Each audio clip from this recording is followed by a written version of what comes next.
No sé, ¿acaso tú tienes la lista del profesor? Porque no, yo tampoco tengo su lista. Lo que tenemos más bien es una incertidumbre de a qué grupo va a elegir para hacer la exposición. Y acá entre nos hay pocas probabilidades de que nos toque a nosotros, pero por si acaso voy a tener lista mi esto. No pienso poner cámara, por el amor de Dios. Estoy ahorita horrible, no me he arreglado, así que no, por favor, no me vayan a poner en cámara. Si no, voy a sacar a mi perrito en la pantalla. Pero bueno, lo que sí puedo hacer es exponer. Aunque aquí entre nos, esto está poniéndose un poco raro.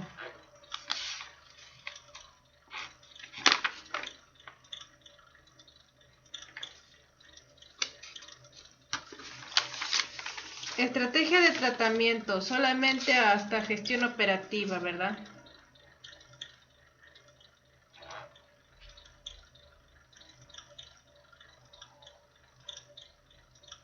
No sé, ¿acaso tú tienes la lista del profesor? Porque no, yo tampoco tengo su lista.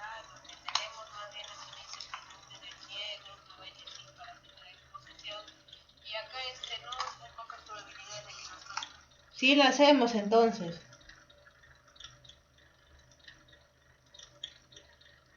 Sí, lo hacemos entonces.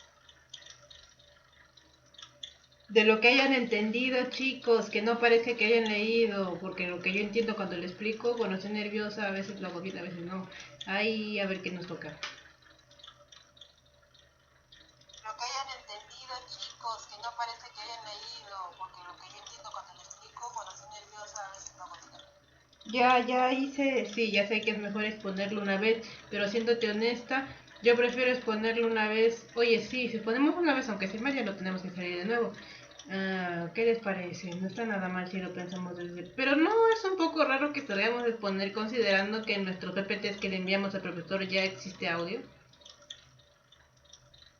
Ya hice, sí, ya sé que es mejor exponerlo una vez, pero siéndote honesta, yo prefiero exponerlo una vez. Oye, sí, si ponemos una vez, aunque sea mal, ya lo tenemos que salir de nuevo. ¿Qué les parece? No está nada mal si lo pensamos desde... Pero no, es un poco raro que podamos exponer considerando que en nuestros PPTs que le enviamos al profesor ya existe audio.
Bien, voy a tomar lista del grupo 1 y 2.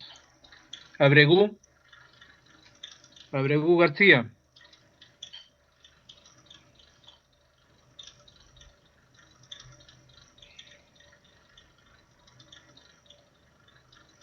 Abujadba Miranda. Presente. Acevedo Paredes. Presente. Adriancén Allison. Presente. Aguilar Jorge. Presente. Grupo 2, Angulo del Río. Presente. Araca Camapaza. Presente, profesor. Arboleda Cabrera. Abraca Camapaja. Presente, doctor. Argandona Arellano. Presente, profesor. Es Argandoña. Mejor ni me río. Argandoña. Sí. Ya. Mucho Ok, gusto. disculpe. Buenas noches. Ok. Buenas noches. Argüelles Guerra. Presente. Muy bien. Entonces empezamos con el grupo 1, ¿ya? No vamos a dilatar. El grupo 1, a ver, compartan sus diapositivas y empezamos con la presentación, con su exposición. Me van dando sus apellidos para poder calificarlos, ¿ya?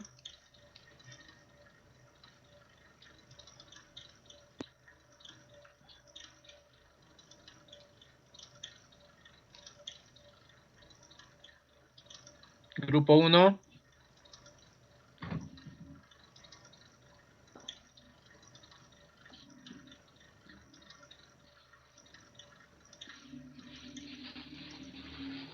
Chicos, parece que alguien de nosotros va a tener que compartir el PPT. Por lo visto el grupo 1, el profesor espera que comparta en pantalla. Pues parece que alguien de nosotros va a tener que compartir el PPT. Por lo visto el grupo 1, el profesor espera que comparta en pantalla.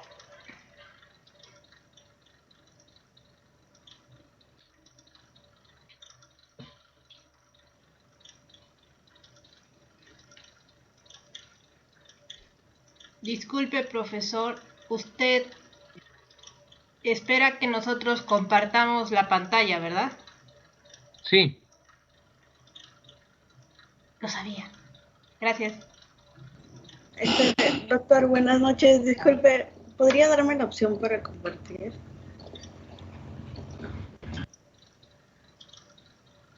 ¿Dónde estamos? A ver.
Alison, ¿tú vas a compartir? Sí, pero es que estoy viendo cómo compartir un toque.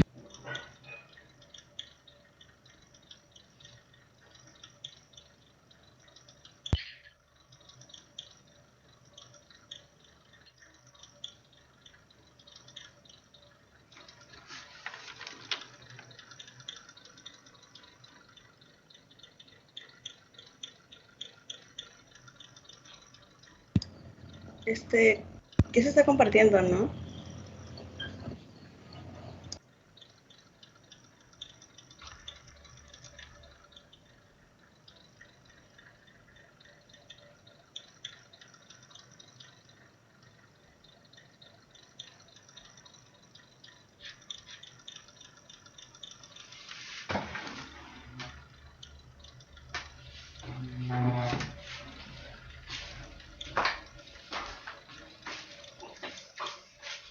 Ok, ya tenemos en la pantalla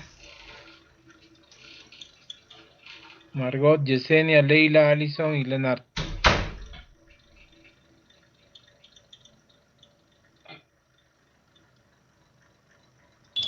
Buenas noches. En esta oportunidad, en este seminario nos va a tocar exponer acerca sobre el síndrome del abdomen agudo. Los integrantes de este grupo son Margot Abregu García, Yesenia Miranda, Leila Acevedo, Leonard Aguilar y quien les habla, Alison Adriansen. Como objetivos en este seminario, vamos a tener que en complementar la clase teórica acerca de la inflamación aguda, aprender la patogénesis, diagnóstico y manejo de patología quirúrgica abdominal más frecuente, y empezaremos ahora la exposición.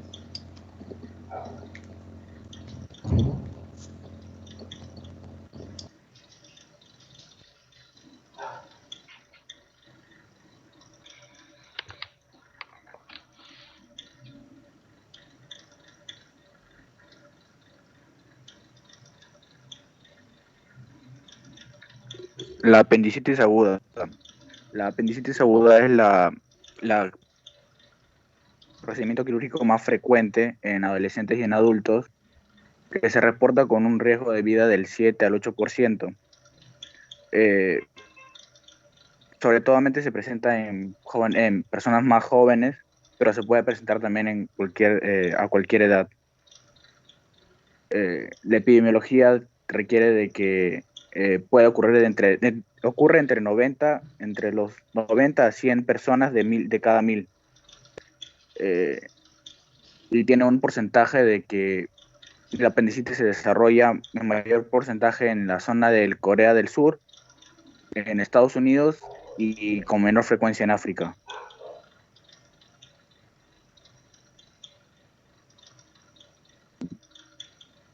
La patogenia de la apendicitis aguda, básicamente en el 50-80% de los casos, esta apendicitis se asocia a una obstrucción evidente de la luz y en general por menos frecuencia, por una pequeña masa de heces a modo de cálculo fecalito y con menos frecuencia a un cálculo biliar, un tumor o una masa de gusanos. La lesión isquémica y la estasis del contenido luminal que inducen a la proliferación bacteriana activan respuestas inflamatorias y como edemas tisulares y con infiltración de neutrófilos. A continuación hablaremos sobre los tipos de dolor relacionados al abdomen agudo. El primero es el dolor visceral, que es producido por distensión, espasmo, isquemia e irritación. Luego tenemos al dolor somático, que es el síntoma más agudo y localizado que se origina dentro del peritoneo parietal. Y luego tenemos el dolor referido, que está relacionado con el sitio del proceso original y manifestado en forma de trayecto en una extensión inflamatoria o infecciosa. La siguiente diapositiva. Bueno, la apendicitis aguda, según la lectura, que nos habla sobre la comprensión moderna de la patogenia, el diagnóstico y el tratamiento, nos dice que se utiliza una clasificación clínica para estratificar el tratamiento de inflamación simple, que es la apendicitis aguda no perforada, y la compleja, que es la gangrenosa o perforada. De 90 a 100 pacientes sin antecedentes puede ocurrir lo que es la apendicitis aguda, y dentro de 100.000 habitantes, en un estudio nos dice que en países desarrollados hay efectos genéticos que representan aproximadamente el 30% de la variación en riesgo de desarrollar apendicitis. Siguiente diapositiva. Como sabemos, una de las causas que puede tener la apendicitis puede ser por obstrucción luminal directa y factores ambientales. En cuanto a la obstrucción luminal directa, el apéndice va a producir constantemente mucosidad que se va a mezclar con las heces. Entonces, es ahí donde, debido a que es el único órgano que no va a tener, que no tiene salida, se va a ir almacenando y se va a dilatar las paredes del apéndice, causando una obstrucción o presión en las arterias, lo que puede ir generando la necrosis. También en cuanto al microbioma, sabemos que este puede servir como un depósito microbiano para la repoblación del tracto gastrointestinal en tiempos de necesidad, pero aún no tenemos, no hay datos hay datos escasos sobre eso.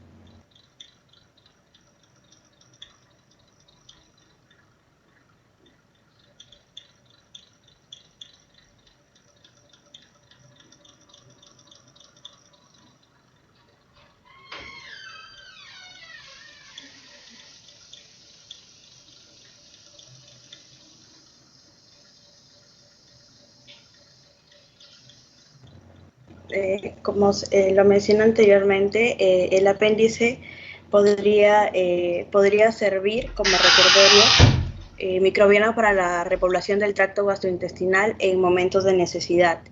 El crecimiento bacteriano en las apéndices inflamadas extraídas van a consistir en una mezcla de bacterias aeróbicas y anaeróbicas, con mayor frecuencia dominadas por la Escherichia coli y la Bacteroides.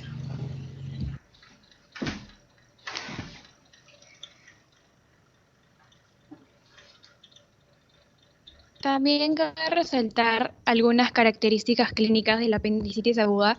Es típico que ocasiona dolor periumbilical, que se acaba localizando en el cuadrante inferior derecho. Este se asocia a náuseas, vómitos, febrícula y leucocitosis leve. Para esto se debe tener una elección del régimen de antibióticos a utilizarse. Se deben prescribir antibióticos con cobertura aeróbica y anaeróbica para bacterias intestinales comunes, teniendo en cuenta los patrones de resistencia local y la posibilidad de causas heterogéneas. Se deben administrar antibióticos por vía intravenosa durante 1 a 3 días en todos los ensayos referidos que nos mencionan en la lectura, y la recomendación es que al menos un día del tratamiento sea intravenoso y debe tener vigilancia hospitalaria. Siguiente.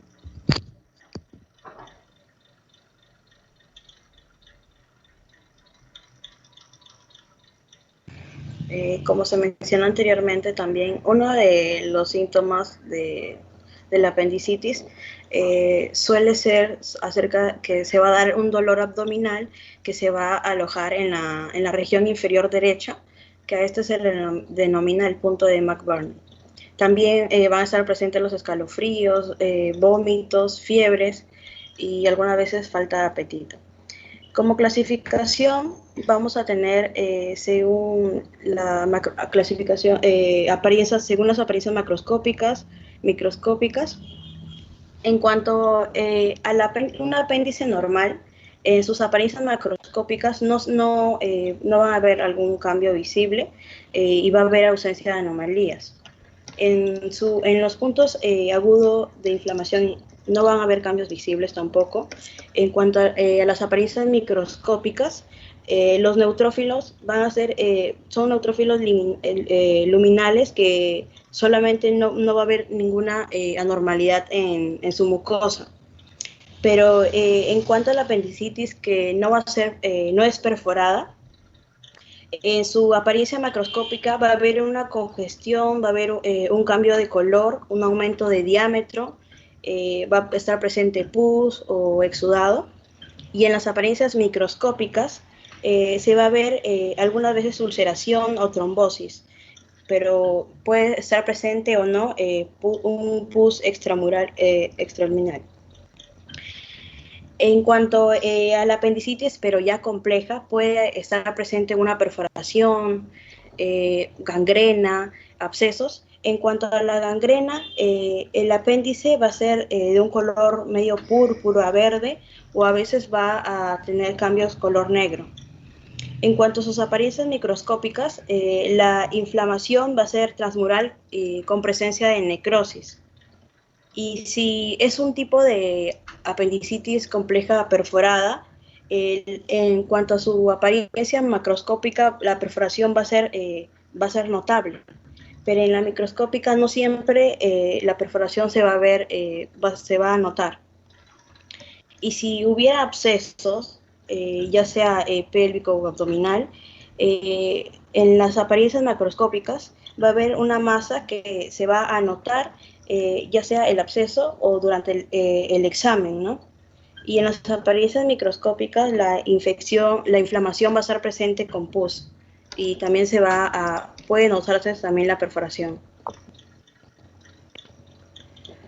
Hay una teoría debatida, la que dice de que también cuando es apendicitis inflamada simple, no siempre va a tener gangrena ni necrosis.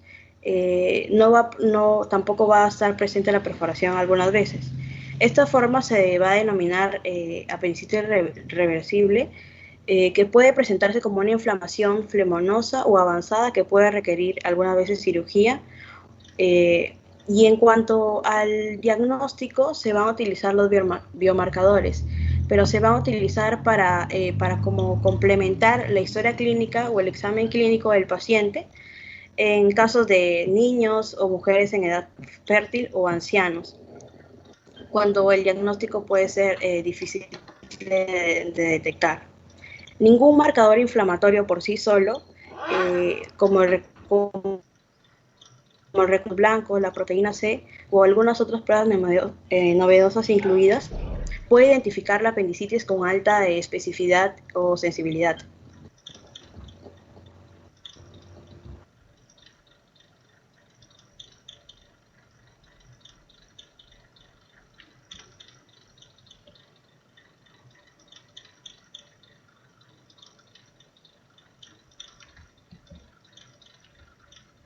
Bueno, según la lectura del absceso apendicular, intraabdominal o pélvico preoperatorio se presentan del 3 a 8%, con un índice de confianza del 95% de los pacientes que presentan apendicitis. Debe sospecharse en aquellos que presentan una masa palpable. Estos pueden tener un absceso apendicular. Y otro dato importante es que la apendicectomía se ha demostrado que, aunque tenga un tratamiento con antibióticos, que a pesar de que el tratamiento con antibióticos por sí solo puede tener éxito, los pacientes deben ser conscientes que podría haber una tasa de fracaso del 25 al 30% con necesidad de readmisión o una nueva cirugía.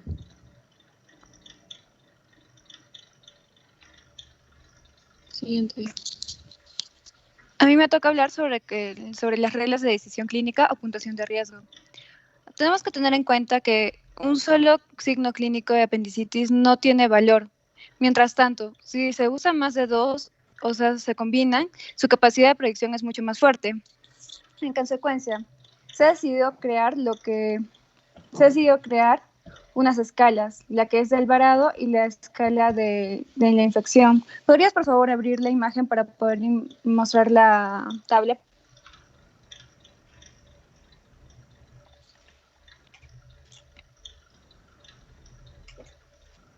Ya está. Como podemos observar, para ver esta clasificación se logra ver que hay pacientes de alto riesgo, intermedio y de bajo riesgo. Lo que tenemos primero son síntomas, que son náuseas, vómitos, anorexia y migración del dolor al cuadrante inferior. Después tenemos signos que son dolor en el lado cuadrante inferior. Tenemos lo que es un ratito, no se puede ver bien. Voy a sacarlo. Ay, Dios. No se puede acercar más, ¿no? Allá. Se puede observar lo que es la sensibilidad de rebrote, que puede ser alta, media y baja, y altas temperaturas. También se puede observar lo que son las pruebas de laboratorio, que son los desplazamientos de leucocitos y leucocitos polimorfonucleares. También se encuentra lo que son reencuentros glóbulos blancos, concentraciones de proteínas. Como estaba mencionando, se encuentran dos formas de puntuación, la de Alvarado y la de Eyre. La de Alvarado, si nosotros podemos observar en la parte de abajo, encontramos los riesgos de apendicitis. La puntuación de Alvarado de 0 a 4 y la puntuación de Eyre de 0 a 4 es de riesgo bajo. Mientras tanto, en el puntaje Alvarado de 5.6 y la puntuación de AIR es de 5 a 8, sería un riesgo intermedio. Y en el puntaje Alvarado de 7 a 10 y en el puntaje de AIR de 9 a 12 sería una apendicitis de alto riesgo. Siguiente, por favor.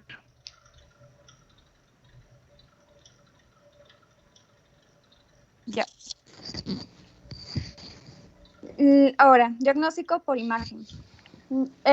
Como sabemos, el diagnóstico por imagen, el gold estándar para lo que es el apendicitis es la tomografía computarizada, pero esta no se usa mucho porque tiene mucha radiación. En Estados Unidos se decide utilizar eso porque el 86% de los pacientes se ha demostrado que tiene una sensibilidad de 92.3. Para niños, que está recomendado es la ecografía transabdominal, ya que ellos tienen una musculatura delgada, tienen menos grasa abdominal y tienen que ser menos expuestos a radiación. Y otra que también podría ser utilizada es lo que es la resonancia magnética, pero este no tiene tan buena sensibilidad como una tomografía computarizada. Gracias. Siguiente.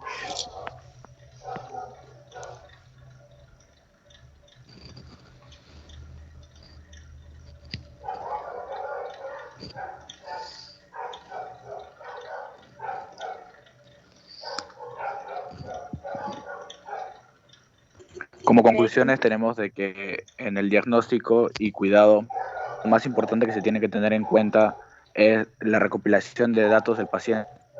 En este caso, una exploración física y también tener en cuenta los materiales de apoyo para tener un diagnóstico más concreto. También tenemos que tener en cuenta de que se puede tener un tratamiento farmacológico, pero este no sería el más eficaz, optando más bien por el tratamiento quirúrgico. También hay que olvidarnos hay que tener en cuenta de que si el paciente se encuentra grave, tendrá un compromiso en alguna función vital, o qué se debe hacer para llegar a una valoración, conclusión y unos cuidados acertados. Yep.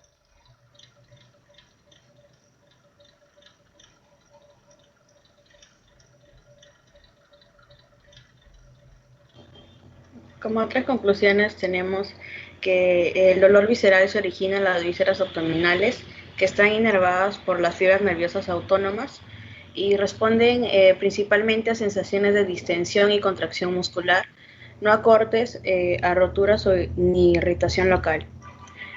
Por lo general, el dolor visceral es vago, sordo y provoca náuseas.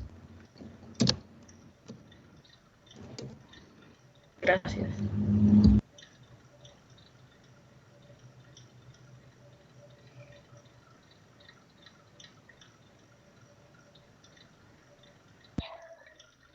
Muy bien. Su compañera Abregú no está presente en la reunión, ¿no? Margot Abregú. No, doctor. Ok. Les voy a pedir un servicio a todos los grupos. Aquellos que no participan de la elaboración de sus informes o de sus presentaciones o en la exposición, por favor no incluyan en la carátula a su compañero, ¿ok? Entonces yo voy a saber que esa persona no ha participado. Todos tenemos la obligación de estar en las reuniones, ¿ok? Bien, el segundo grupo, por favor, y después de terminar el segundo grupo vamos a empezar con las preguntas o las repreguntas. El segundo grupo, compartan por favor su exposición.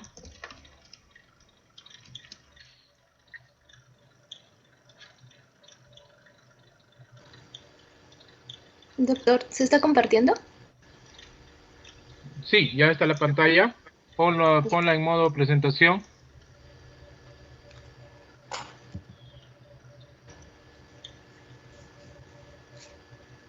Bien. Profe, ¿qué tal? Buenas noches. ¿Se escucha? Sí. Sí. Ya. Buenas noches, profesores, compañeros. Somos el grupo 2. Vamos a hablarles sobre apendicitis aguda, comprensión moderna de la patogenia, diagnóstico y tratamiento. Somos Andrés Angulo, quien les habla, Erika Araca, Kevin Arboleda, María Argandoña y Mauricio Argüelles. Hola. Siguiente, porfa. Ya, empezaremos con la evolución de la apendicitis. Primero tenemos que el apéndice, como vemos en la imagen, es un órgano situado en el ciego, que es la porción del colon, una de las primeras que justo lo conecta con el intestino delgado. Y la complicación del apéndice va a ser una de las emergencias quirúrgicas más comunes que hay hasta el momento. Y su extracción, o sea, va a ser el procedimiento llamado apendicectomía, que también va a ser una de las intervenciones más frecuentes. Y en el siguiente diapositiva vamos a ver el por qué. Tiene un riesgo global de 7-8%. Y también se dice que hay mucha desinformación sobre el tema, porque no se está seguro de muchos de los factores de riesgo que uno tiene que tener presente al momento de diagnosticar esta enfermedad. Además de que el patrón clínico que presenta es un poco impredecible. En lo que es la epidemiología, tenemos que de 90 a 100 por 100.000 habitantes al año sufren de apendicitis, con ligero predominio masculino, y va a ser más frecuente en la edad adolescente y en los adultos jóvenes. Y va a ser muy poco probable que esté presente en los ancianos o en los niños o recién nacidos. Ahora tenemos algunos datos de países como, por ejemplo, Corea del Sur, que tiene un riesgo de 16%, el cual supera el global, al igual que Estados Unidos, presenta un 9%. Y en el caso del continente africano tenemos un 1.8%. Siguiente, porfa. Y ahora tenemos las causas. Primero tenemos como primera causa una obstrucción luminal directa, que probablemente sea el inicio de toda esta patogenia, y puede ser ocasionado por la acumulación de pus o por un cuadro infeccioso bacteriano. Luego tenemos la presencia de infecciones, o se puede interpretar. A veces las personas tienen un exceso de bacterias en el tubo digestivo, los cuales pueden trasladarse de manera rápida a lo que es el apéndice, ocasionando el cuadro infeccioso. Luego tenemos historia familiar, que no se ha demostrado que esté 100% relacionado, y el porcentaje de riesgo que transmite a la descendencia puede que no sea significativo. Luego tenemos los factores ambientales, que se dice o se asume que niveles altos de ozono en verano pueden influir en ese tipo de patogenia, pero no está 100% demostrado. Luego tenemos la etnia, que dicen que los de raza blanca son los que son más propensos a comparación de otras razas, y la proliferación excesiva de virusas ocasiona el dolor intenso que es conocido y sobre todo localizado. Luego tenemos lo que es el microbioma de la apendicitis. Se cree que la apendicitis puede actuar como un reservorio microbiano, como lo mencioné anteriormente. Puede ser por un exceso de agentes en el tubo digestivo que pueden colarse. Algunos ejemplos de estos agentes es la Escherichia coli y el Bacteroides spp, pero no van a ocasionar un cuadro agudo complicado. El que sí lo puede hacer va a ser el Fusobacterium, pero esta bacteria no va a ser la causa principal de la apendicitis, sino que va a empeorar el cuadro. Y el Clostridium difficile, que tampoco va a estar directamente relacionada, pero su presencia en exceso puede causar que el paciente requiera de una colectomía parcial o total. Siguiente, porfa. Luego tenemos la clasificación. Antes de empezar, primero tenemos en la imagen A, en la parte superior, un apéndice normal. Y normalmente los pacientes van a consulta debido a molestias más o menos en esta región. Como sabemos, el dolor es localizado. Vamos a la primera parte del cuadro. Algunas molestias o algunas características no son visibles microscópicamente, por lo que se recomienda siempre considerar otras causas. Si es que no se ve algo, no se ve inflamado, no ves un cambio de color. Y por eso tenemos la imagen B, que ya se ve el apéndice inflamado de color amarillo. Esta podría corresponder a una apendicitis ya flemonosa, donde vemos que hay una congestión, puede haber una obstrucción, su diámetro está incrementado, y también se puede observar la presencia de exudado y pus al momento de un mayor análisis.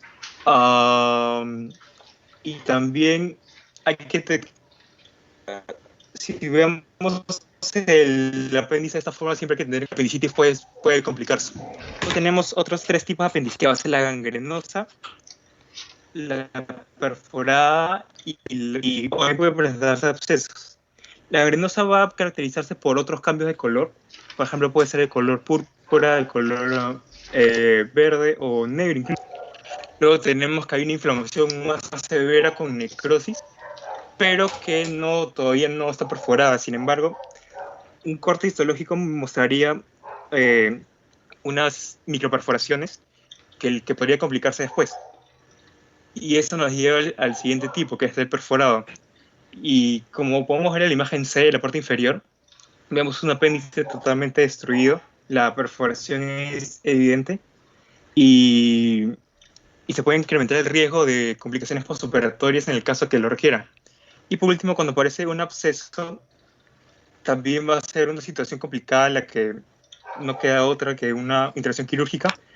Va a estar totalmente inflamado el apéndice con presencia de pus y también se va a incrementar el riesgo postoperatorio.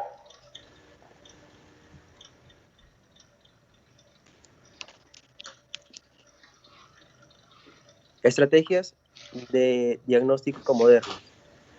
El diagnóstico moderno tiene como objetivo, en primer lugar, confirmar o eliminar un diagnóstico de apendicitis. Y en segundo lugar, certificar la enfermedad simple y compleja cuando se sospecha de apendicitis. En primer lugar, tenemos los biomarcadores. Los biomarcadores se utilizan para complementar la historia clínica y el examen clínico del paciente, especialmente en niños, en mujeres de edad fértil y en pacientes ancianos cuando el diagnóstico es difícil.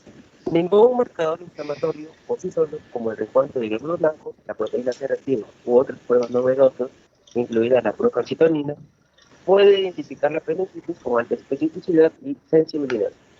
Sin embargo, el recuento de glóbulos blancos se obtiene en prácticamente todos los pacientes evaluados por apendicitis cuando está disponible. Al costado podemos apreciar la escala de Barado. La escala de Barado es un sistema de puntuación clínica que se utiliza en el diagnóstico de apendicitis. La puntuación tiene 6 parámetros clínicos y 2 mediciones de laboratorio con un total de 10 puntos, en las cuales podemos ver como una fiebre mayor a 38 grados centígrados valdría 1 punto, anorexia 1 punto, neutrofilia mayor a 70% 1 punto, leucocitosis mayor a 10.0000 2 puntos. Siguiente, por favor.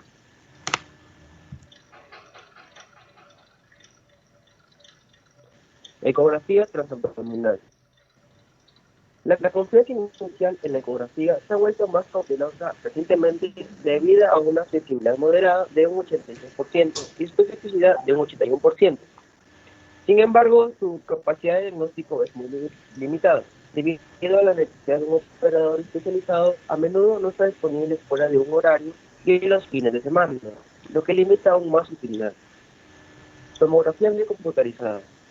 Se utiliza en pacientes adolescentes y adultos. Se ha convertido en la estrategia de imagen más aceptada.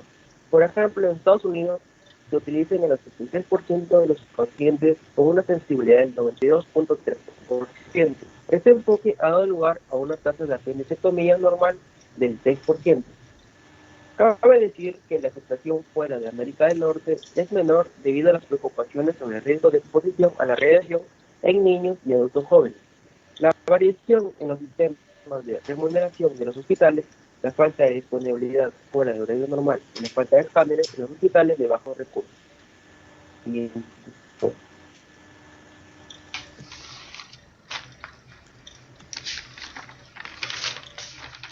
Siguiente.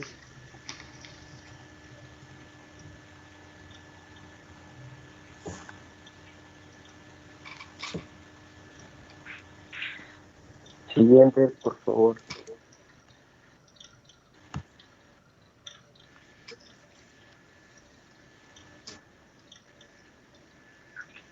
Resonancia magnética. La resonancia. Estrategias de tratamiento. Perdón. No, resonancia magnética. Bueno, La resonancia magnética para pacientes con abdomen agudo podría eliminar los beneficiados del uso de radiación en pacientes jóvenes. Sin embargo, se sabe poco sobre el uso exacto y la precisión de la resonancia magnética en el abdomen agudo. En primer lugar, pocas unidades en todo el mundo pueden proporcionar resonancia magnética de acceso inmediato en la actualidad. Y en segundo lugar, la resonancia magnética no tiene mayor precisión que la ecografía para discriminar la apendicitis perforada. Mujeres en edad fértil. En las mujeres en edad reproductiva, el método diagnóstico inicial incluye una prueba de embarazo urinaria para identificar un posible embarazo ectópico y una ecografía transvaginal para identificar una patología ovárica. En casos dudosos, una evaluación clínica exhaustiva, incluido un examen pélvico por parte de los ginecólogos de guardia, podría diferenciar una patología alternativa y dirigir investigaciones adicionales. Se ha sugerido la paroscópica precoz como un método de mejor diagnóstico en pacientes mujeres con un diagnóstico ambiguo y hasta ahora se ha evaluado en ensayos aleatorios de un solo centro. Siguiente.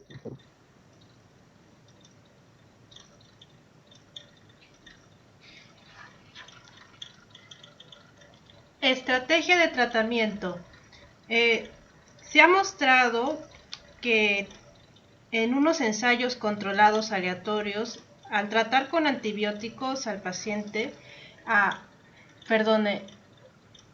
esto es de la parte de el tratamiento de antibióticos primarios y voy a hablar de eso. En la parte de elección del régimen, de lo que voy a hablar es de cómo se debe recetar los antibióticos y qué cobertura hay en el caso de lo que hablamos del apéndice. Luego vamos a hablar de la resolución espontánea y el absceso apendicular. Vamos a seguir después con el seguimiento del manejo no operatorio y yo voy a explicar la parte de gestión no operativa. No sé por qué está ahí la flechita, pero sigamos. Tratamiento de antibiótico primario de la apendicitis inflamada. Simple antes de seguir, ¿me escuchan claro y fuerte? Sí, María. Gracias. Como lo dije en un rato anterior, va a haber un ensayo controlado donde se van a comparar antibióticos y se demuestra que el tratamiento con estos ha tenido éxito. Los pacientes deben ser, sin embargo, conscientes que hay un fracaso de un año de alrededor de un 25 a 30%. Y sí, esto con necesidad de readmisión o cirugía. En un ensayo piloto se ha sugerido que esta estrategia también puede ser eficaz en niños y el 38% de estos necesitarán una apendicectomía posterior del seguimiento. Yo no le llamaré muy eficaz a eso, pero bueno. Algunos estudios no confirman el diagnóstico con imágenes y lo combinan con una especie de cruce entre los subgrupos de estudio que ha llevado que algunos médicos desconfíen de la validez de estos resultados. Ha habido 3 estudios, ahí muestro la banderita, en Suecia ha habido 3 y uno en Francia. Y estos hallazgos ¿son generalizables en todo el mundo? No, no pueden serlo, debido a problemas étnicos y de acceso a la atención sanitaria en los diferentes países. Un último ensayo que se ha hecho, que no ha sido incluido en la lectura, prácticamente es un diagnóstico confirmado de TC, que sería tomografía del colon, y esto ha sido en Finlandia, la banderita de amarillo con azul, o era el azul con blanco, no, es el amarillo con azul, y bueno, y entonces, no, es el azul con blanco, perdón. En Finlandia ha habido un fracaso similar a un año en un 27% de estudios anteriores. Aquí tenemos que ver ciertos criterios para tener una selección más precisa en los pacientes o estos subgrupos de pacientes que se vayan a estudiar. La probabilidad de éxito generalmente se tiene que buscar que sea a largo plazo a partir de un tratamiento con antibióticos primarios. Y prácticamente hasta ahora, al menos en los estudios que se ha demostrado y que he mencionado, no se ha logrado un éxito un poco mayor del 30%. Sigamos, por favor. Hola. Gracias. Elección del régimen de antibióticos. Como sabemos, en el estómago y también en lo que tiene que ver con el intestino tenemos bacterias aeróbicas y anaeróbicas. Y tomando esto en cuenta, hay patrones de resistencia local. Y se ha administrado entonces antibióticos por vía intravenosa durante 1 a 3 días en los ensayos que hemos visto, y la terapia oral total no ha sido probada del todo, así que se ha recomendado este tipo de intravenosa y luego al menos un día de tratamiento intravenoso que se vigila en el hospital. La apendicectomía de rescate se consideró necesaria irónicamente de un 5 a 23%. Y luego se administró más antibiótico ya una vez hecho la intravenosa para tratar al paciente durante 7 a 10 días, lo que demuestra un potencial de recuperación mucho más lento en algunos pacientes y se evita por eso la cirugía temprana. Siguiente, por favor. Creo que se durmió la que pasa la PPT. Gracias. En cuanto a la resolución espontánea, es posible una resolución espontánea de la apendicitis cuando es simple.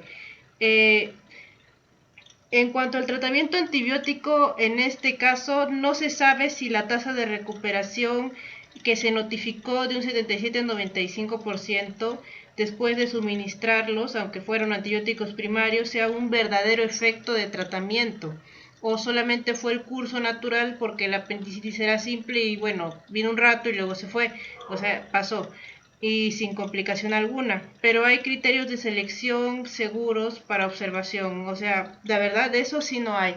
Así que no hay un estudio verídico que te diga que la apendicitis espontánea, en este caso la apendicitis simple de la que hablan en la lectura, se haya solucionado gracias a los antibióticos que le suministraron.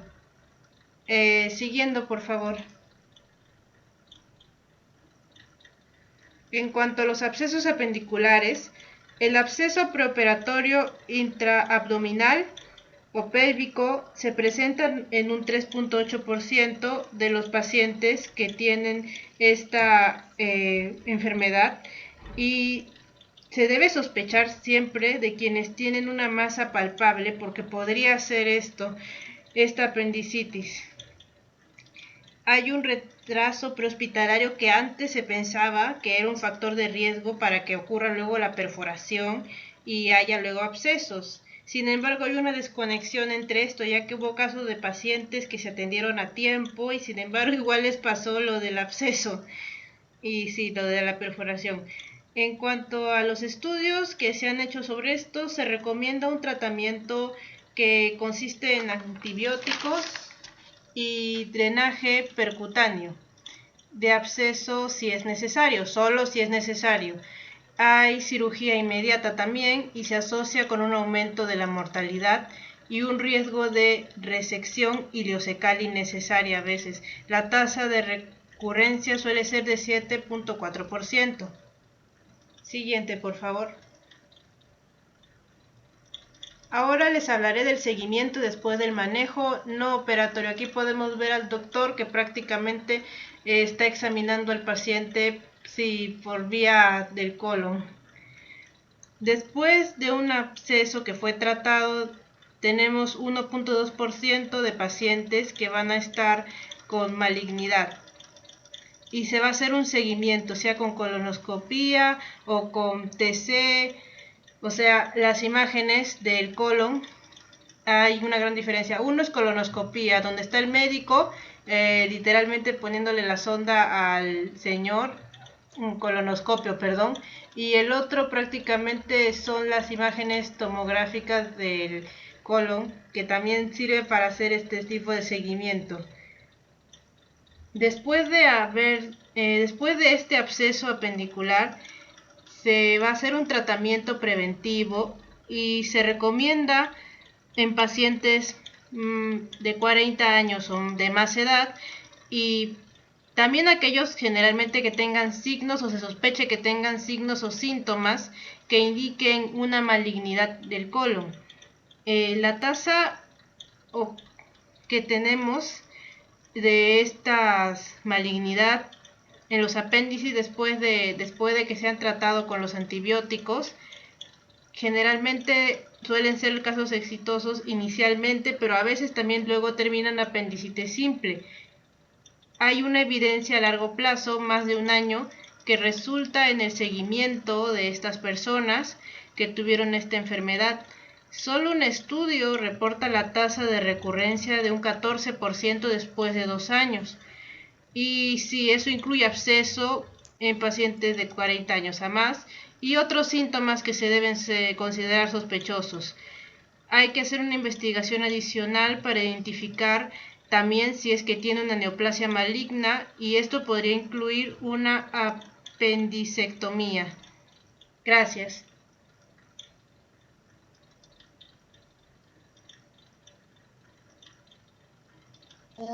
Bueno, hablando sobre el tratamiento quirúrgico, vamos a dividirlo en algunos puntos. Vamos a encontrarnos en el momento de la cirugía. Como es una enfermedad la cual puede aparecer de manera inoportuna, muchas veces no es diagnosticada correctamente. Por eso, no necesariamente algún retraso hospitalario breve en un rango de 12 a 24 horas va a ser negativo para el momento de la cirugía, o va a aumentar el riesgo de la perforación, sino que esto va a conllevar a un mayor tiempo de observación, una observación más prolongada, lo cual puede hacer de que el diagnóstico sea un poco más certero y se pueda tratar de manera correcta. También se dice de que así podemos evitar que las operaciones ocurran en un horario nocturno, ya que no siempre todos los recursos tecnológicos van a estar disponibles durante la noche, así que es mejor como aplazarlos hasta la mañana. También el punto de reducir las cirugías nocturnas puede mejorar la eficiencia del quirófano de emergencia. Así como también se trata de planificar toda la operación durante un solo día, cosa que así se reduce costos, tanto para el paciente y el hospital, así como también puede aumentar lo que es la satisfacción del paciente respecto a la cirugía, sin temor a llevar a un riesgo para alguna complicación. Respecto al abordaje quirúrgico, se habla sobre la apendicectomía laparoscópica. No necesariamente va a depender de los equipos que se estén usando, sino más allá, es más válida la experiencia que tenga quien esté haciendo la laparoscopía. También se habla sobre una laparoscopía de bajo costo que se hace con equipos que estén a disponibilidad, que sean dispositivos más sencillos, más económicos, y tanto en lo que son los costos y los resultados pueden ser tan equivalentes como una apendicitis laparoscópica normal, incluso así se esté tratando de una apendicitis compleja. Sobre el papel de la apendicectomía laparoscópica en poblaciones específicas. Encontramos como poblaciones específicas a lo que son niños y personas obesas. Hay algunos aparatos los cuales son más especializados para este tipo de personas, pero no es necesario. Como ya dije anteriormente, más va a depender la experiencia del ejecutor que la indumentaria que pueda tener, y los resultados han sido tan favorables y de un riesgo bajo. En el embarazo, sin embargo, ya que por el útero en crecimiento va a haber algún desplazamiento del ciego, puede haber algún tipo de complicación. Como ya sabemos, el apéndice se encuentra rodeado tanto del intestino y del ciego. En un abordaje abierto puede asociarse tal vez alguna pérdida fetal. Sin embargo, la observación puede ser motivo de discusión, ya que no se ha llevado tantos estudios. Y todavía el sesgo de selección también no ha sido 100% controlado. Sobre las nuevas tecnologías quirúrgicas, encontramos la cirugía laparoscópica versus la cirugía laparoscópica de incisión única, pero de bajo costo. Hay una heterogeneidad en lo que son los resultados y también el costo que generan. Así que no sé, no hay una mayor diferencia y tampoco hay un por qué o por qué, o sea, no tratar de utilizar lo que son las técnicas de bajo costo. Y hay otra que es la cirugía endoscópica transluminal por orificio natural. En mujeres puede generarse por un abordaje transvaginal y en ambos sexos podría ser en un abordaje transgástrico. Sin embargo, este es mucho más costosa y tal vez los resultados estéticos sean mucho más aceptados, ya que no va a dejar ningún tipo de cicatriz. Sin embargo, esto es algo que ya es un poco... o sea, tiene una contra, ¿no? Que es el tiempo de cirugía puede ser mucho más prolongado, genera un mayor dolor posoperatorio y también, como no está tan estudiado, entonces el personal también debe estar más capacitado para esto. Entonces, no se ve una mayor, para arriesgar tanto por esta nuevo abordaje. Hablando sobre la administración de los antibióticos preoperatorios y posoperatorios, encontramos en primer lugar los antibióticos profilácticos preoperatorios. Estos deben ser administrados en un plazo no menor a 60 minutos antes de cualquier tipo de incisura que se pueda practicar. ¿Por qué tenemos este tipo de antibióticos profilácticos? Porque se trata de abarcar el mayor espectro de bacterias gram negativas. Para esto utilizamos metronidazol intravenoso. Como ya sabemos, es un antibiótico, un antiprotozoario, un amebicida. Entonces, esto va a ser de manera general. Sin embargo, en una sospecha de una perforación o una enfermedad más compleja, usamos la piperacilina con el tazobactam, que va a abarcar un mayor espectro de las ureidopenicilinas, así como el tazobactam va a ser un inhibidor de la beta-lactamasa. La administración de antibióticos posoperatorios. En realidad no se ha encontrado mayor evidencia de que en una apendicitis inflamada simple sea recomendable, pero en una apendicitis un poco ya más compleja y que sea perforada, se recomienda de 3 a 5 días de antibióticos intravenosos. Y también se le debe informar al paciente sobre el riesgo de la formación de abscesos posoperatorios en una apendicitis perforada.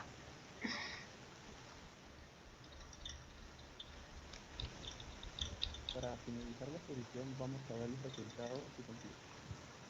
Evaluación histopatológica y riesgo de neoplasia. En este punto hay dos ideas importantes a resaltar. La primera es que se ha debatido el hecho de hacer una relación débil.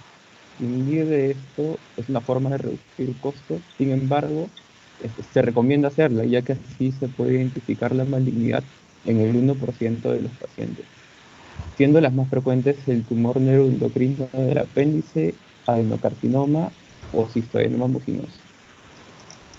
El otro punto importante es que no hay un consenso sobre las definiciones específicas de inflamación apendicular.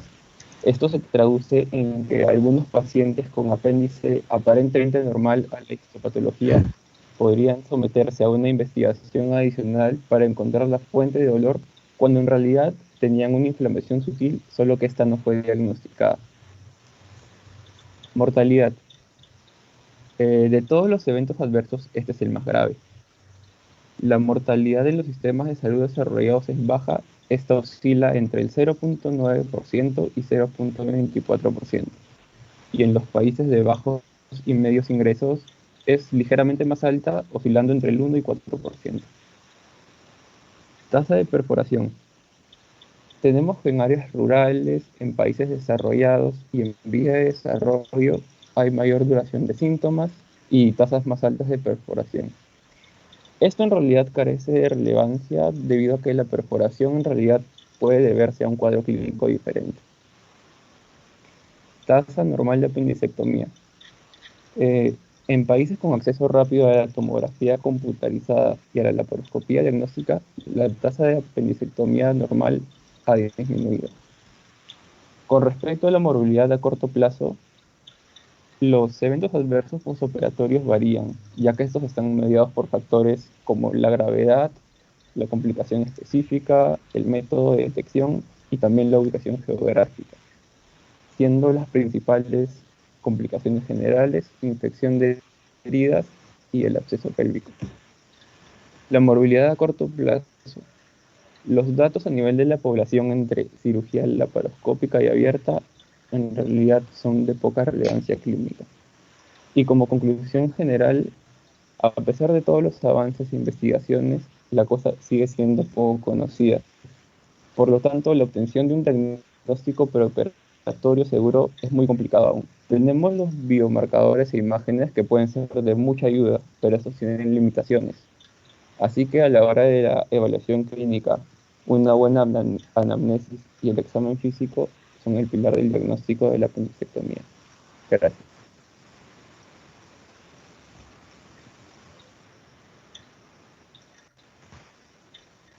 Muy bien a los dos grupos. Vamos a pasar a la ronda de preguntas. A ver,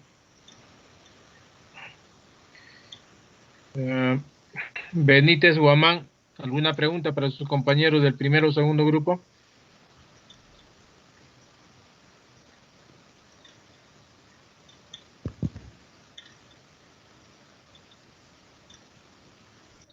Mayra Benítez.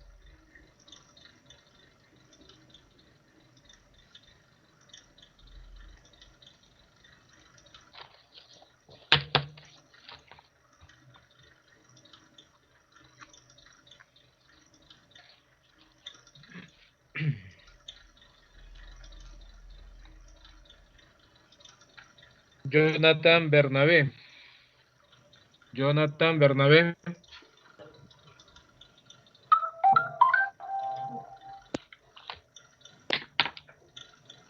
Buenas noches, profesor. No habría nada que preguntar, disculpe.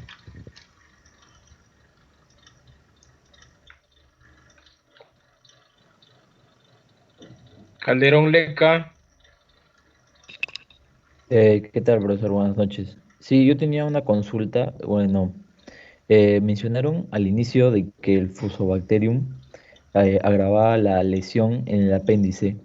Si bien es cierto, no era la causa original del cuadro de apendicitis, pero mencionaron que lo agravaba. Quería saber por qué es que este tipo bueno, de bacterias quebraba esta situación de patológica.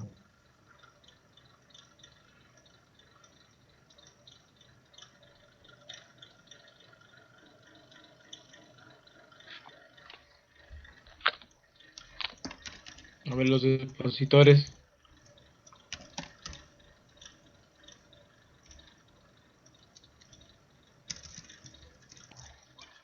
Hola, buenas noches. ¿Se escucha? Sí. Doctor, disculpe que te corte. Lo que pasa es que Mayra no ha podido estar presente en el seminario porque se le cruza con otro curso y se lo había comunicado al delegado, pero parece que no le han avisado a usted. ¿Con qué curso se le cruza? A ver, un segundo.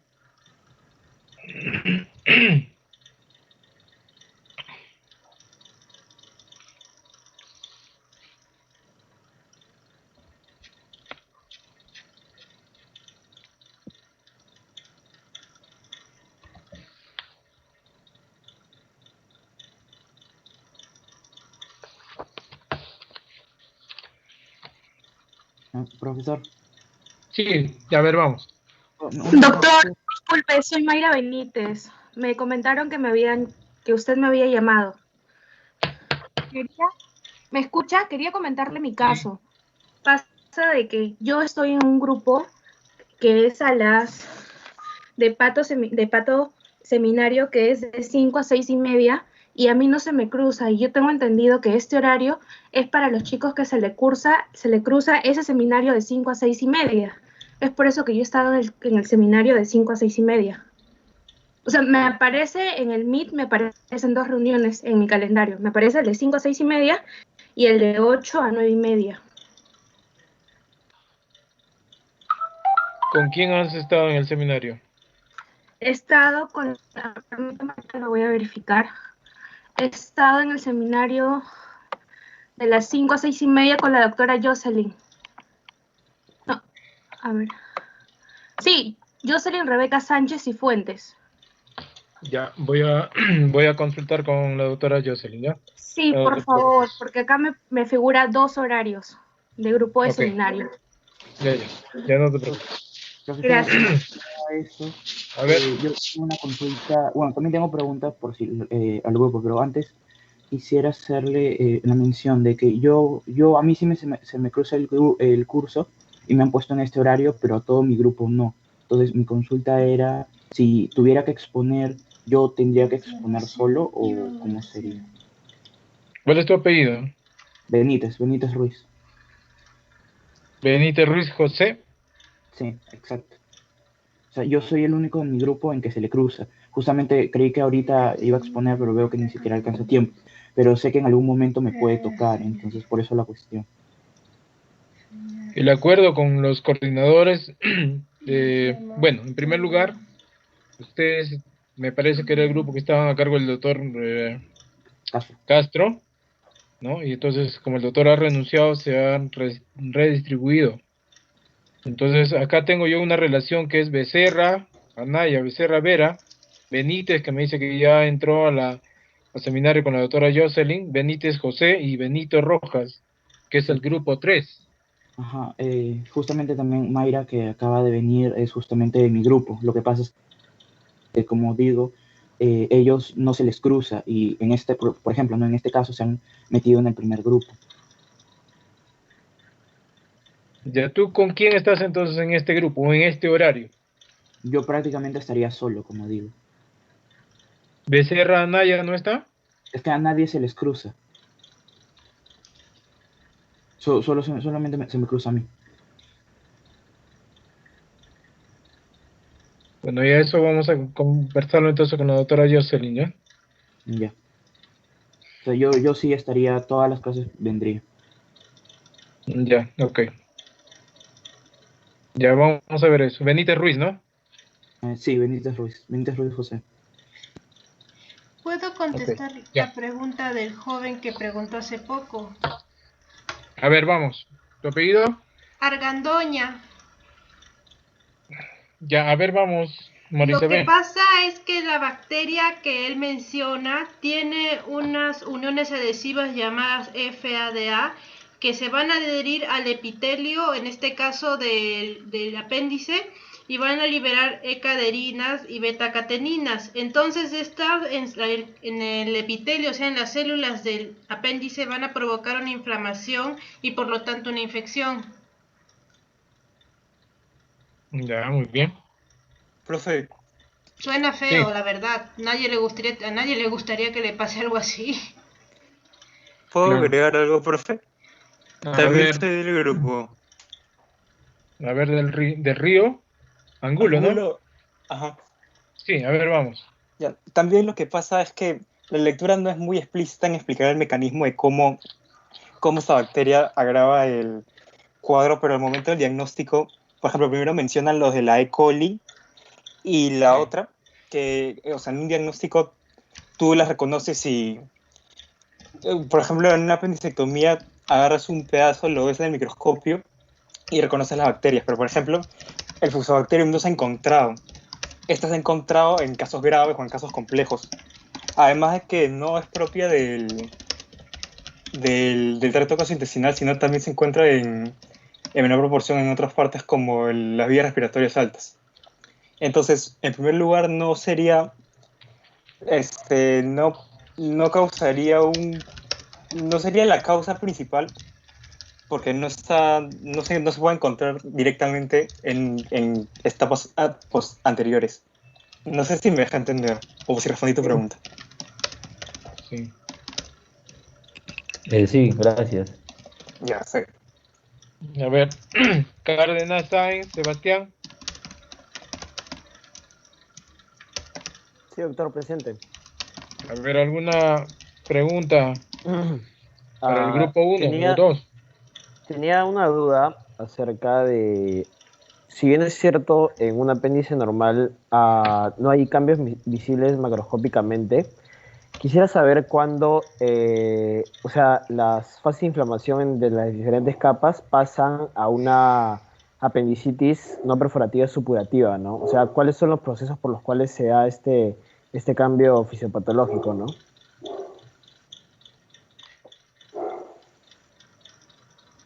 A ver, grupo 1 o 2.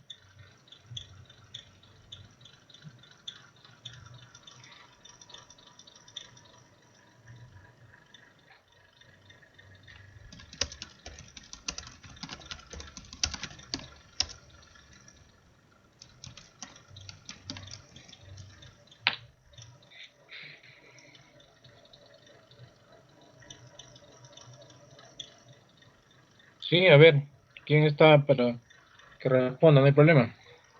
Sí, ¿recuerdas la clase que tuvimos sobre inflamación y cicatrización? Más o menos así es como funciona esa bacteria, o sea, libera sus sustancias que ya mencioné, luego van a venir los neutrófilos, los linfocitos, todo eso, van a atacar, luego van a atacar también las bacterias con sus sustancias, se van a pelear entre ellos, terminan generando esa infección por obviamente la cantidad de pus que se va a generar, o sea, linfocitos muertos, todo eso y ya fue el apéndice.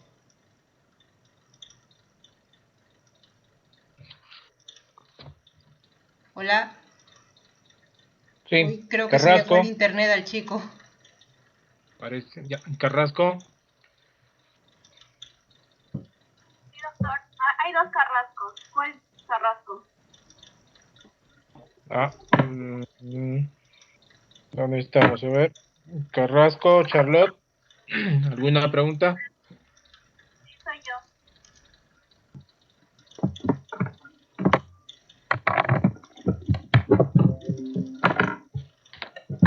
Sí, doctor, soy yo, presente.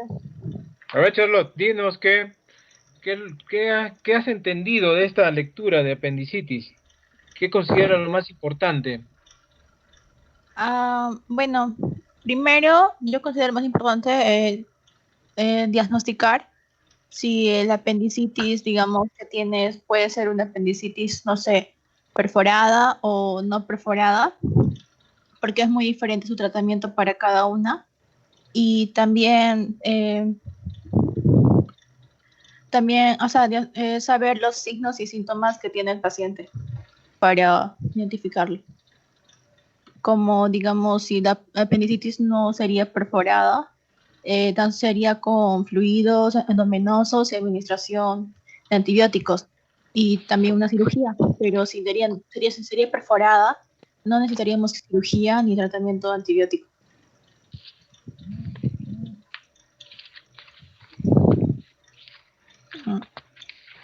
Eso sería todo, doctor. Ya, Celis Rojas. Presente, doctor. ¿Qué piensas de los scores de Alvarado y el AER? Disculpe, doctor, ¿cómo dijo? Han presentado unos cuadros de valoración para apéndice, ¿no? De Alvarado y de criterios de... ¿Qué piensas de esos de esas dos valoraciones? Bueno, ya que se sabe muy poco, o sea, no es que se sabe muy poco, sino que es muy difícil de diagnosticarlo, estos dos cuadros nos van a ayudar en todo el proceso diagnóstico y poder descartar un falso diagnóstico.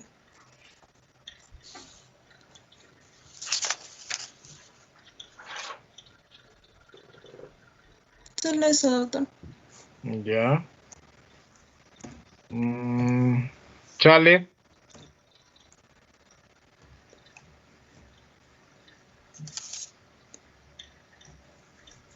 Claudia, a ver, ¿qué criterios crees o consideras, según la lectura, que son los más importantes para el diagnóstico?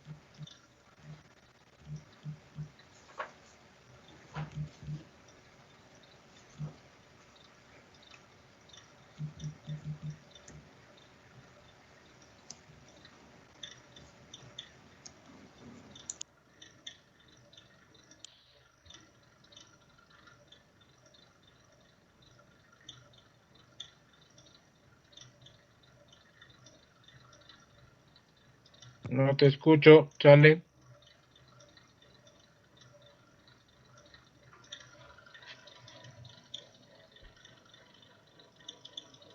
A ver, Delia Castillo, que está levantando la Doctor, mano. buenas noches. Yo tenía una consulta. Había A ver. leído que la causa más frecuente de apendicitis en el adulto era lo de la obstrucción de la luz por un fecalito, pero que en el niño la causa más frecuente era la hiperplasia linfoide. Y quería saber por qué. ¿Dónde has leído, Delia? Lo leí en internet, estaba buscando para hacer la exposición y en un artículo encontré que era la hiperplasia linfoide en el niño. O sea, no sé qué tan cierto sea.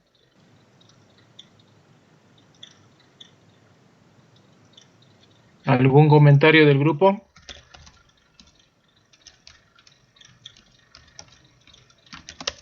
De los que han expuesto.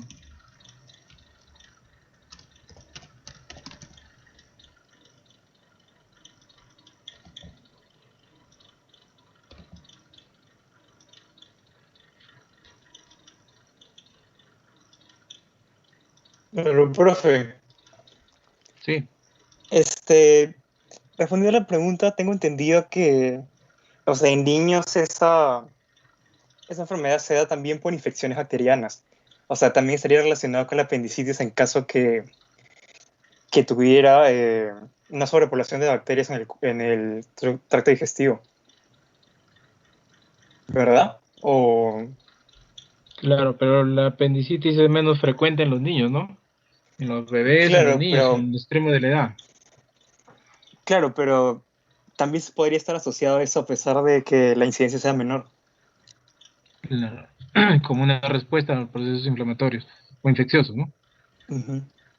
Y lo otro, con relación a los fecalitos, sí es muy, muy frecuente, ¿no? Sí, lo vemos en el área quirúrgica, en la parte quirúrgica. Cuando uno examina un apéndice, generalmente hay fecalitos dentro que han provocado eso. Delia, algo ibas a Doctor, decir. disculpe.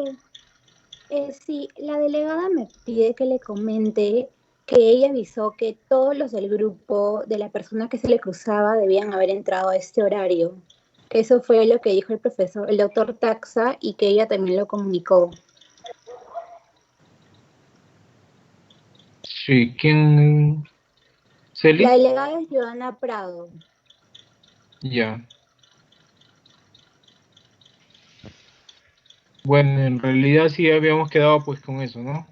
Por eso que se formaron los grupos, porque hay un grupo de 5:30, me parece, o 5, de 5 a 6:30, y el grupo mío, y hay dos grupos, otras 2 exposiciones para el sábado, ¿no? Con otros 2 colegas. Pero de todos modos vamos a hacerle presente a la coordinadora de estos grupos, que es la doctora Jocelyn, para que pueda resolver el problema, ¿ya? Bien. Espero que la Profesor, mayoría sí. disculpe, lo que Sí, preguntó Arango. la señorita sobre el problema que tienen los niños, me acuerdo que un profesor me habló de eso al respecto, no me acuerdo bien cómo se llama, pero esto se debe a una enfermedad con la que a veces el niño nace, creo que eso fue de embriología o algo así, que su anito no está bien conectado y el apéndice prácticamente termina sufriendo pato, como se dicen, por este problema de nacimiento, y el excremento se acumula ahí. No debería pasar eso, pero es un motivo por el cual a veces sí da en niños. Hola, hola, ¿se colgó mi micro? ¿Qué pasó? Sí. Está bien, estamos escuchando. No me acuerdo Sí, bien te el estamos nombre de la escuchando. enfermedad, pero me acuerdo que lo mencionaron una vez en embriología y me quedé con la boca abierta. Yo pensé que era porque los niños a veces se tragan cualquier cosa en la boca, pero no pensé que fuera por un fallo genético. O sea, de cómo se forma esta parte de su colon. Mm. Bueno, en realidad, como dice la lectura, hay muchos factores que aún no están bien establecidos como etiología, ¿no? Pero está pues para completar, sobre todo en niños, ¿no? Podría estar relacionado, como tú mencionas, a esos factores, pero hay Desbloquéenme del múltiples grupo causas. 2018, por el amor de Dios. Perdón, profe, eso fue personal, eso último.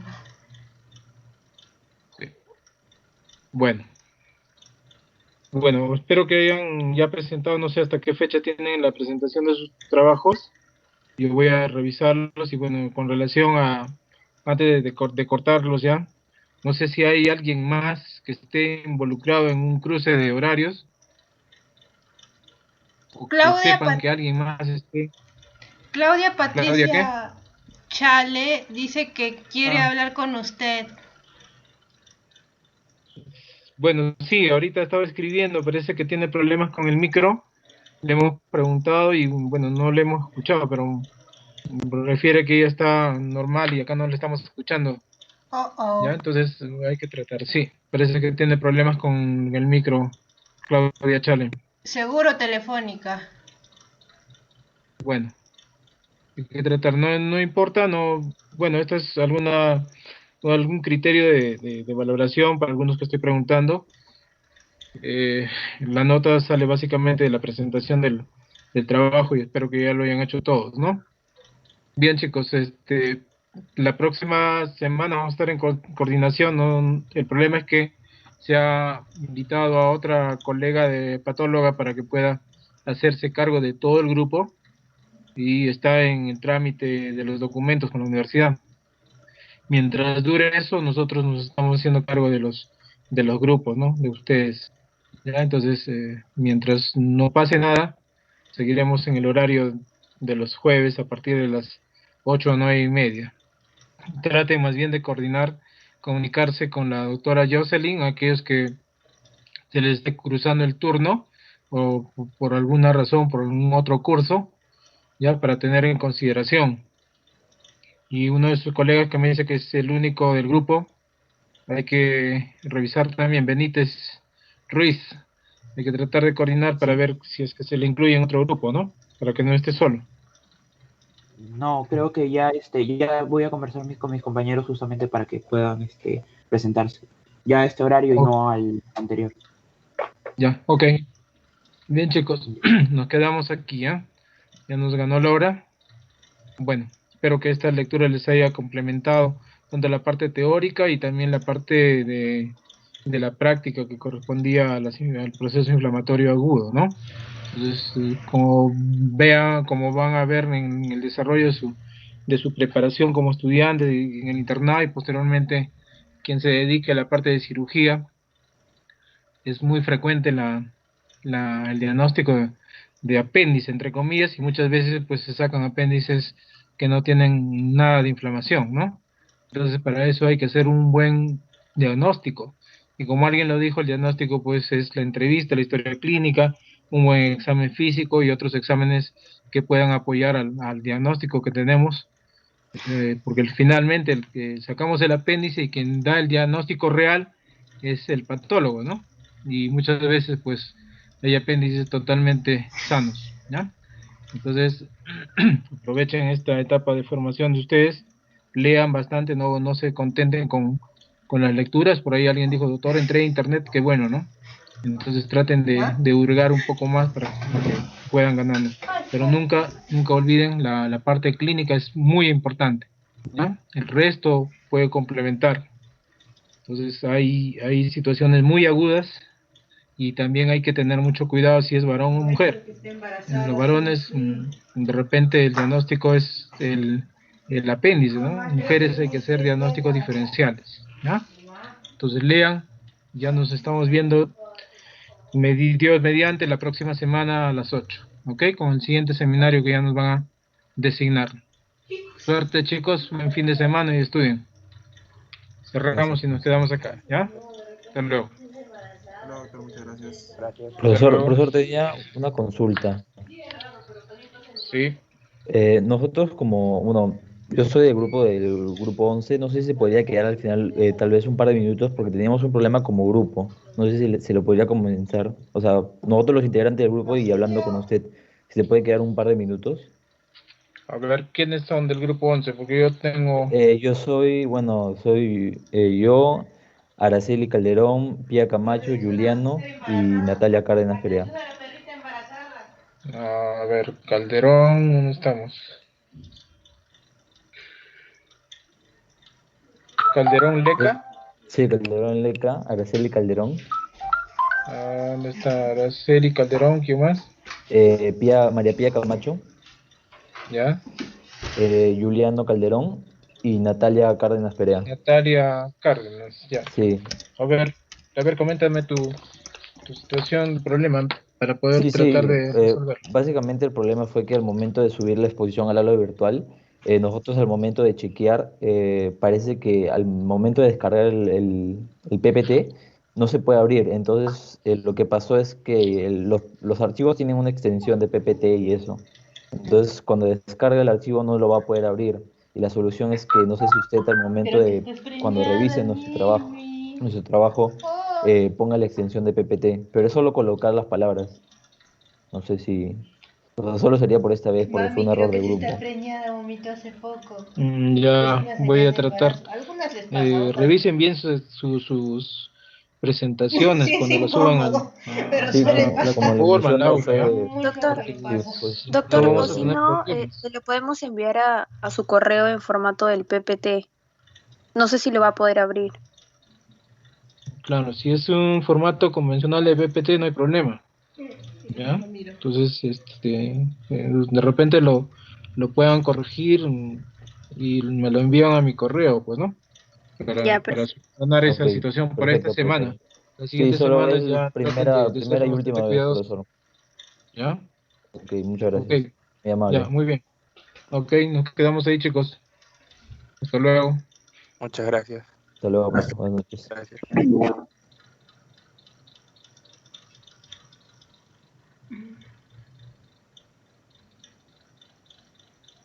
Buenas noches, profesor. ¿Hay lista? Parece que no.